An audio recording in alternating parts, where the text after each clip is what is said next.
When I Am Among the Trees by Mary Oliver.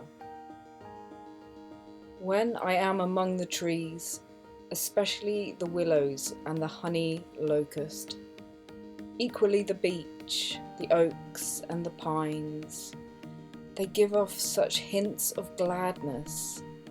I would almost say that they save me, and daily.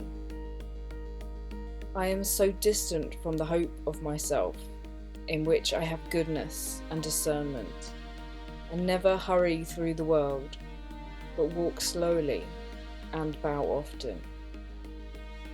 Around me the trees stir in their leaves and call out, "Stay a while."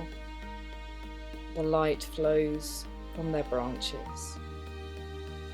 And they call again, "It's simple," they say, "and you too have come into this world to do this, to go easy, to be filled with light and to shine."